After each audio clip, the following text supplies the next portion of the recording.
So if you consider the fact that it might actually be costing you more money to stay at work, the hidden cost of working longer, I think we do these things because we think we're going to build this financial security blanket, but in the end, we're really not getting anywhere. And here I want to talk about a few things that are probably costing you more money than you think they are. Starting with, have to understand that cost of living is rising regardless of what the inflationary rate says. The overall cost of doing anything is more. So even though inflation may only be up 2 or 3%, you have to remember that food is up 5, 10, gas is up 5 and 10 and 20%. Electricity is up 7%. So these things don't ever come down, right? You may see the cost of eggs go down because eggs are more available, more readily available. But typically when the cost of anything else goes up, it stays up because inflation never really comes down. They don't de-inflate prices.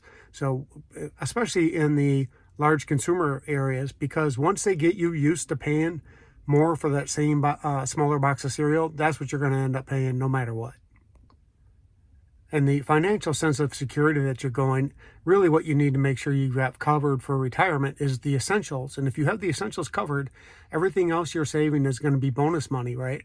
So inflation, or make sure you're covering your healthcare, your housing, utilities, and all those things are going up all the time, more than what you can probably save for retirement. So if you've got it covered based on budgetary needs, you should be okay.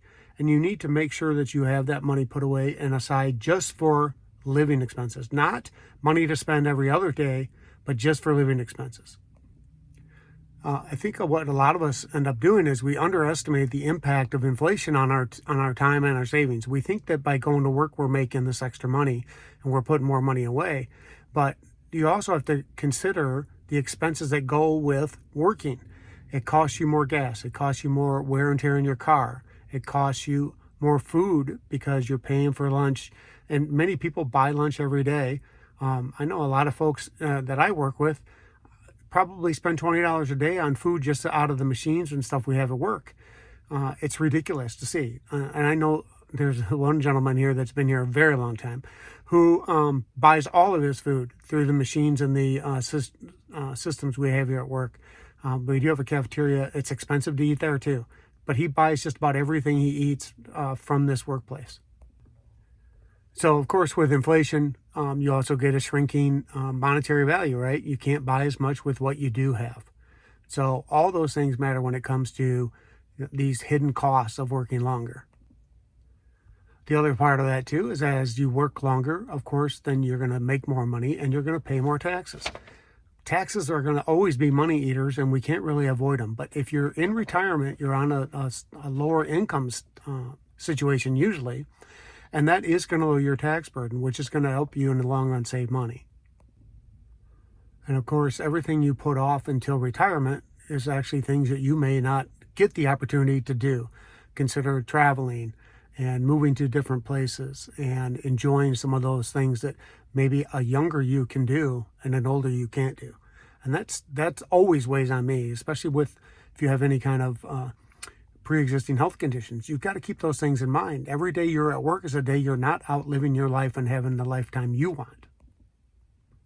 Yeah, and remember the stress and all the things that come with working too. They beat up your body a lot harder than you think they do. It's a lot easier to, stay home. And of course, we don't want to go stay home and sit on the couch and just wait to die. But if you don't leave while you're healthy, chances are those habits are not ingrained in you and you're not going to be any better at it when you're retired. So getting healthy, being prepared to retire physically means that you need to take the time to do it and leave when you're strong enough, early enough, and can enjoy life a little bit better. That's one of the things I prioritize is that when I get out of here at 60, I'm hoping that, if I do work in Florida, which I will, my chances or my plan is to only do part-time unless absolutely necessary financially. But that's not what I want to do. We don't want to work full-time all the time. And my wife, being a teacher, she's off on the summer and the long weekends or holiday weeks. So we want to be able to enjoy that time together. So how do you end up, getting to a point where you can leave on time and not stay longer? Critically, important part of this picture is to make sure that you are saving early and saving often. Maximize what you can, eliminate your costs, take full advantage of your budgetary situation and make sure that you've aligned yourself and put money aside for those necessary things. I think if you cover the basics and always have enough in there to cover that, you can always find ways to pick up some side money if you need it and to make life a little bit better. But you don't want to have to work in retirement because you didn't plan well. So planning is the most important, and obviously, and staying debt free, managing your budget, paying your bills. All right. Thanks for watching. That's all I got today. Talk to you later.